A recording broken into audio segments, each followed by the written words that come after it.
पुण्यातील नदी सुशोभीकरण आणि नदी सुधार या प्रकल्पांबाबत दोन टोकाची मतं व्यक्त केली जात आहेत।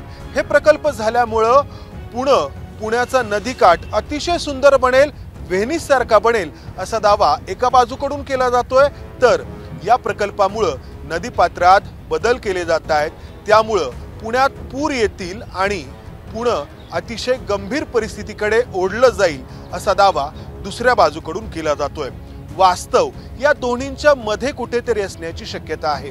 आपण हे वास्तव या व्हिडिओच्या माध्यमातून तपासण्याचा, जाणून घेण्याचा प्रयत्न करणार आहोत। त्याआधी हे सांगायला हवं की या प्रकल्पाचं काम आता पहिल्या टप्प्यामध्ये आहे, प्राथमिक टप्प्यामध्ये आहे, त्यामुळे आतापर्यंत झालेल्या कामावरून कोणता निष्कर्ष काढणं हे घाईचं ठरणार आहे, कारण हा प्रकल्प त्यासाठी पूर्ण व्हावा लागेल। त्यामुळे आपण या व्हिडिओमध्ये कोणता निष्कर्ष काढणार नाही, तर आतापर्यंत या प्रकल्पामध्ये काय झालंय आणि पुढे भविष्यात काय होणार आहे याचा आढावा घेणार आहोत। त्यासाठी मी पुण्यातील मुळा आणि मुठा या दोन नद्यांचा संगम झाल्यानंतर नदीपात्र पुण्यातील बंड गार्डन भागामध्ये जिथे पोहोचतं त्या भागामध्ये आहे आणि या ठिकाणी या नदी सुशोभीकरणाची बऱ्यापैकी कामं झालेली आहेत। अनेक कामं सध्या सुरू आहेत आणि त्याचबरोबर सुरू असलेल्या पावसामुळे, धरणांमधून सोडण्यात येत असलेल्या पाण्यामुळे, विसर्गामुळे ही नदी देखील दुथडी भरून वाहते आहे। बंड गार्डन पासून पुढे मोठ्या प्रमाणामध्ये या दोन्ही नद्यांचं एकत्रित पात्र खाली जात आहे। तर ज्या ठिकाणी या सुशोभीकरणाचं काम झालंय त्या ठिकाणी हे असे घाट बांधण्यात आलेले आहेत लोकांना बसण्यासाठी। या ठिकाणी त्यांचा जो विरंगुळ्याचा काळ आहे तो घालवण्यासाठी, आणि आत्ता जो काही पाऊस झालाय त्या पावसामध्ये पुण्यातील खडकवासला धरण साखळीतून जास्तीत जास्त पाण्याचा विसर्ग हा 45,000 क्युसेक्स इतक्या वेगाने करण्यात आलाय खडकवासला धरणातून मुठा नदीपात्रामध्ये। तर दुसरीकडे मुळा नदीपात्रामध्ये मुळा नदीच्या वरती जी धरणं आहेत त्यातून करण्यात आलेल्या पाण्याच्या जास्तीत जास्त विसर्गाचं प्रमाण हे 30,000 क्युसेक्स इतकं राहिलंय, म्हणजे 45,000 क्युसेक्स आणि 30,000 क्युसेक्स असं मिळून 75,000 क्युसेक्स पाणी आत्तापर्यंत या नदीपात्रातून वाहिलंय या वर्षी। कारण त्यानंतर पाणी सोडण्यासाठी ही धरणं आत्ता कुठे भरलेली आहेत, इथून पुढे जर पाऊस पडला तर अर्थातच या धरणांमधून आणखी मोठ्या प्रमाणामध्ये पाणी सोडावं लागणार आहे। तर आत्तापर्यंत जे 75,000 क्युसेक्स पाणी या दोन्ही धरण साखळींमधून या मुळा आणि मुठामध्ये सोडण्यात आलंय, त्यानंतरचं चित्र आपण काय पाहतो आहोत, तर या नदीची जी पाणी पातळी आहे तर ही पाणी पातळी ज्या ठिकाणी गॅबियन पद्धतीने या ठिकाणी गवत लावण्यात आलेलं आहे त्या गवताच्या आत्ता खाली आहे। मात्र जेव्हा मोठ्या प्रमाणामध्ये आणखी पाणी कालपर्यंत इथून वाहत होतं तेव्हा या गॅबियन पद्धतीचं जे काही काम झालेलं आहे त्याच्यावरती देखील ही पाणी पातळी आली होती, हे आपल्याला या ठिकाणी जाणवतंय। कारण मी आत्ता ज्या ठिकाणी उभा आहे त्या ठिकाणी आपण जर पाहिलं तर इथे काही चिखल दिसतो आहे, याचा अर्थ या ठिकाणी पाणी येऊन गेलेलं आहे आणि त्यानंतर हे पाणी ओसरलेलं आहे। त्याचबरोबर नदीपात्रामध्ये लोकांना जाता यावं यासाठी इथे हे लोखंडी अँगल्स आणि पायऱ्या करण्यात आलेल्या आहेत। मी आत्ता ज्या ठिकाणी उभा आहे तिथून खाली नदीपात्रामध्ये जाण्यासाठीचा हा जो लोखंडी अँगल्सचा मार्ग आहे तो काही प्रमाणामध्ये पाण्याखाली आहे, काही पायऱ्यांवरती पाणी आहे, आणि मी आत्ता जिथे उभा आहे तिथे देखील काल पाणी होतं। इथे हा जो काही चिखल साठलेला आहे तो याची साक्ष देणार आहे। तर ही परिस्थिती आहे आणि या नदीकाठाच्या दुसऱ्या बाजूला आपण जर पाहिलं तर त्या ठिकाणी देखील आपल्याला मोठ्या प्रमाणामध्ये काम सुरू असल्याचं पाहायला मिळतंय। मोठ्या मोठ्या पाईप्स पाहायला मिळत आहेत। त्याचबरोबर नदीकाठ जो आहे तर तो असा त्याला एका अर्थाने कर्व देण्यात आला आहे, म्हणजे एका कॅनॉलचं स्वरूप या नदीला देण्याचा या प्रकल्पाच्या माध्यमातून प्रयत्न होतो आहे।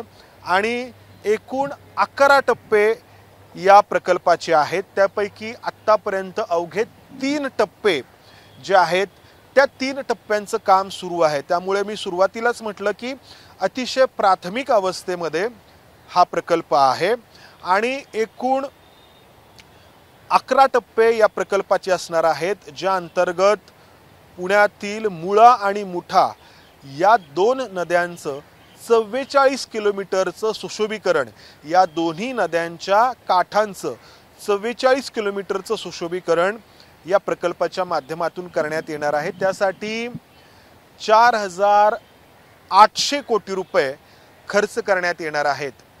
मुळा नदी पिंपरी चिंचवड महापालिकेच्या हद्दीमध्ये जिथे प्रवेश करते, मुठा नदी पुणे महापालिकेच्या हद्दीमध्ये जिथे प्रवेश करते, तिथून या प्रकल्पाला सुरुवात होती आणि त्यानंतर शहरातून या नद्या वाहत ज्या ठिकाणी जातात त्या ठिकाणी वेगवेगळ्या टप्प्यांमध्ये या प्रकल्पाचं काम करण्यात येणार आहे। आणि मोठं काम या बंड गार्डनच्या परिसरामध्ये आहे आणि इथून पुढे देखील खाली मुंढव्याकडे जी नदी वाहते तिथे देखील या नदी सुशोभीकरणाचं काम करण्यात येणार आहे।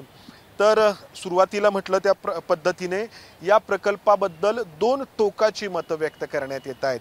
एक तर या प्रकल्पाचं समर्थन करणारे सत्ताधारी पक्षातले नेते, त्याचबरोबर पुणे महापालिकेतले नेते जे दावा करतायत की या प्रकल्पामुळे पूर येण्याचा धोका कमी होणार आहे, कारण नदीपात्र एका अर्थाने कॅनॉलच्या पद्धतीने त्याला असा आकार देण्यात येणार आहे। नदीपात्र सपाट असतं, त्याला असा कॅनॉलच्या पद्धतीने आकार देण्यात येणार आहे आणि त्यामुळे नदीची जी पाणी धारण क्षमता आहे ती वाढणार आहे। दुसरी समर्थनाची गोष्ट सांगितली जाते ती म्हणजे या सगळ्या प्रकल्पाच्या अंतर्गत मोठ्या प्रमाणामध्ये वृक्षारोपण करण्यात येणार आहे, ज्यामुळं या ठिकाणी पुराचा धोका आणखी कमी होईल। आणि तिसरी महत्त्वाची बाब की इथे लोकांना बसता यावं, लोकांना विरुंगळा या ठिकाणी निर्माण व्हावा, त्याचबरोबर जे बंधारे देखील या प्रकल्पाच्या अंतर्गत ठिकठिकाणी बांधण्यात येणार आहेत, त्या माध्यमातून पुण्यामध्ये नदीत बोटिंग सुरू करण्यात येईल आणि एकदम व्हेनिस सारखं पुणे होऊन जाईल,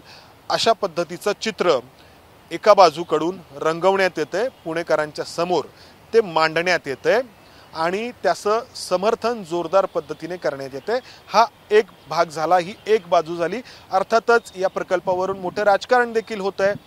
सत्ताधारी पक्ष हे असं चित्र रंगवतोय तर विरोधक त्याला विरोध करतायत आणि जे पर्यावरण विषयामध्ये काम करणारे लोक आहेत, संघटना आहेत, त्या अर्थातच विरोधकांच्या बाजूने या प्रकल्पाला विरोध करतायत। विरोधक आणि पर्यावरणाबद्दल काम करणाऱ्या संघटना या दोघांची एका अर्थाने युती आहे आणि त्यांचं असं म्हणणं आहे की या नदीपात्राचा आकार बदलण्यात येतो आहे।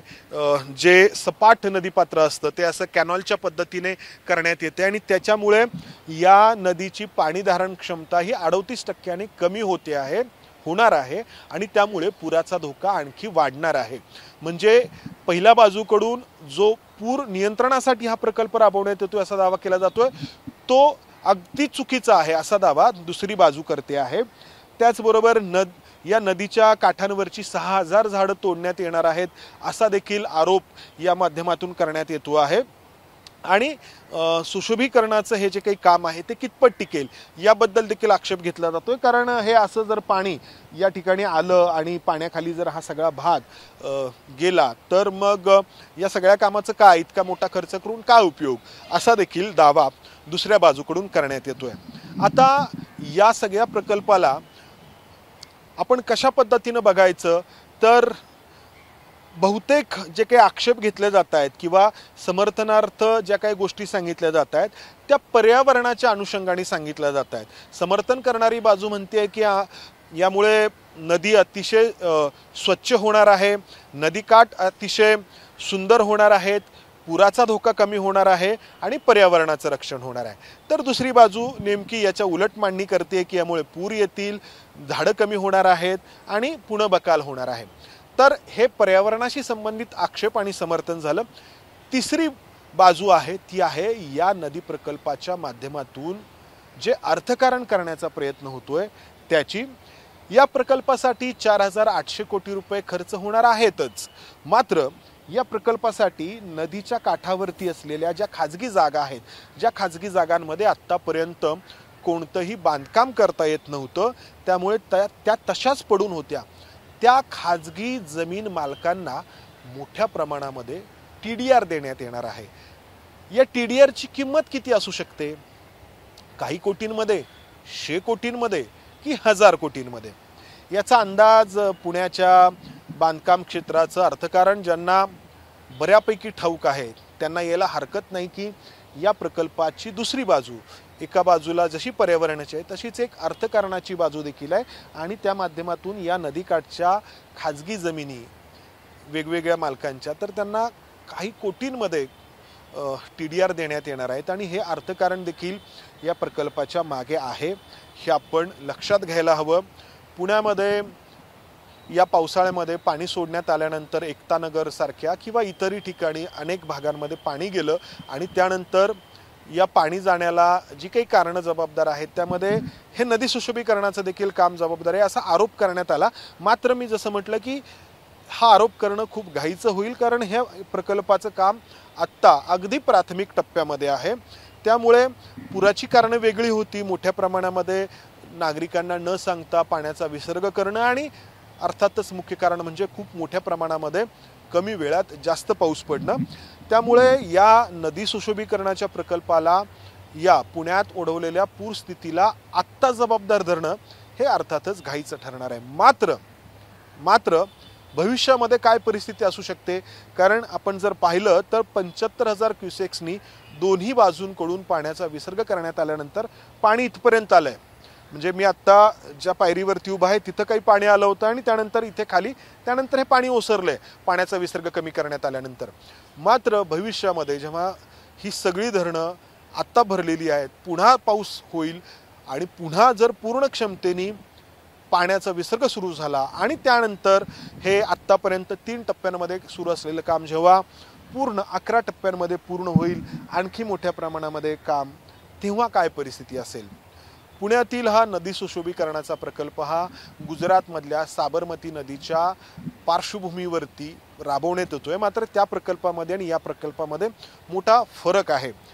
साबरमती नदी कॅनॉलच्या पद्धतीने नदीपात्र त्या प्रकल्पाच्या अंतर्गत बदलण्यात आलं नव्हतं, तर त्या ठिकाणी नदीपात्राचं कॉन्क्रिटीकरण करण्यात आलं। एका अर्थाने एक जो पाण्याचा टँक असतो तशा स्वरूपाचं ते काम साबरमती नदीचं होतं। इथं कॉन्क्रिटीकरण करणं तर शक्य नाही, इतकं मोठं हे पात्र आहे, मात्र नदीपात्राचा आकार या ठिकाणी बदलण्यात आलाय आणि संपूर्ण जगभरामध्ये नदीचं पात्र, या पात्राचे प्रवाह, या पात्रांचे आकार बदलण्याचे प्रयत्न सहसा झालेले नाहीत, कारण हे प्रयत्न अनेकदा असफल ठरलेले आहेत। इथे हा प्रयत्न शास्त्रशुद्ध पद्धतीने करण्यात येतोय असा दावा करण्यात येतोय, अर्थात हा पहिला प्रयत्न असणार आहे अशा पद्धतीनं नदीपात्राचा आकार बदलण्याचा। त्यामुळं जी परिस्थिती ओढवेल, मग चांगली किंवा वाईट, ती देखील न भूतो न भविष्यते अशी असणार आहे आणि पुणेकरांना अर्थातच त्यासाठी वाट पाहावी लागणार आहे। कॅमेरामन अमोल गवाळेसह मी इथेच थांबतो। धन्यवाद। ABP माझा, उघडा डोळे बघा नीट।